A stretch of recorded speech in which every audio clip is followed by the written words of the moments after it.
السلام علیکم ورحمۃ اللہ وبرکاتہ۔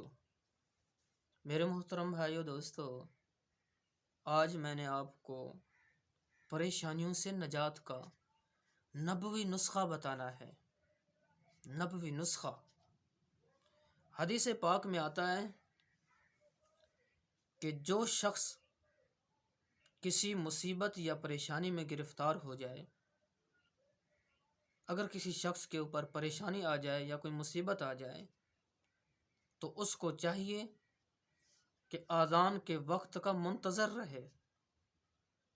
آج دیکھو، جب اذان ہو رہی ہوتی ہے تو ہم گپوں میں لگے رہتے ہیں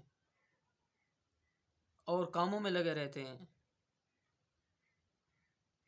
تو لہٰذا نبی کریم صلی اللہ علیہ وسلم نے فرمایا کہ جو آدمی اذان آ رہی ہوتی ہے اس پر توجہ نہیں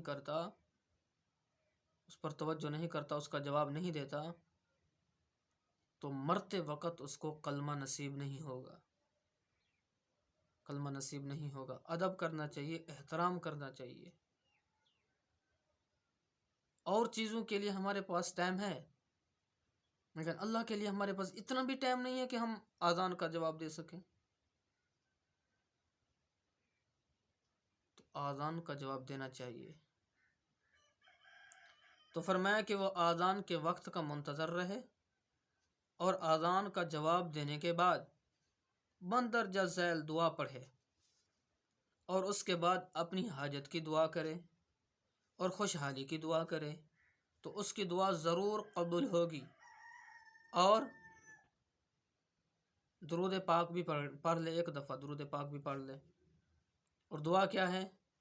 دعا کو سنیں: اللہم رب هذه الدعوة الصادقة المستجاب لها دعوة الحق وكلمة التقوى احینا عليها وامتنا عليها وبعثنا عليها وجعلنا من خيار اہلها احیاء وامواتا۔